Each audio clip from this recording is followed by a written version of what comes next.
Most importantly, I have not been in Tripura. I was undergoing a lot of my personal treatment, and there are a lot of developments which have taken place, and I think we need to address this to the party. There are certain issues which have to be clarified, and there are certain steps which need to be taken. And I think that if I don't communicate this clearly to my party, this will not be communicated to the people on the ground. So that's the reason I've asked for this extended meeting, and let's see after that what happens. We have seen you in a meeting with the BJP central leadership. Was there any talks regarding the implementation of the tripartite agreement? Only the Tiprasa Accord has been discussed, and I am very clear. देखो, अगर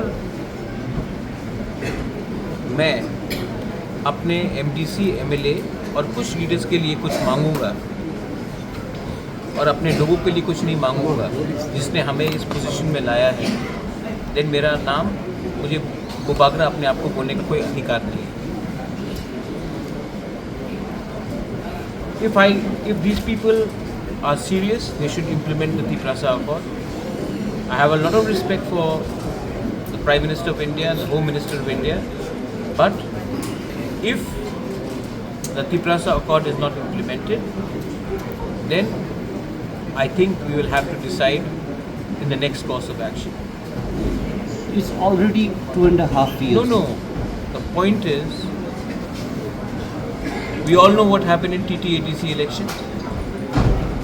मेरे party को किसने तोड़ने का कोशिश किया, किसने टिपरा मोथा को तोड़ा, किसके MLAs मेरे खिलाफ गए, MDCs को लेने का कोशिश किया गया, 2-3 चले भी गए. तो कौन ने किया ये हमको मालूम नहीं है.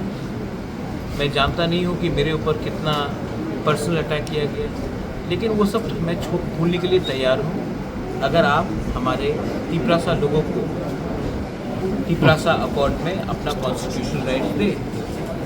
अगर आप वो ही नहीं देना चाहते हैं तो 14 लोगों को BSc चेयरमैन बना के, 2-3 लोगों को अच्छा मंत्री का पोस्ट दे के, कुछ वन टाइम फाइनेंशियल पैकेज दे के आप 10-15 लोगों को खुश करोगे, लेकिन 14 लाख लोग जहाँ में थे वहीं में रहेंगे. मैं पैसे के लिए नहीं आया हूँ. मेरे लोगों को आप दो उनका अधिकार, वरना मैं अपना रास्ता अलग से जाऊँगा.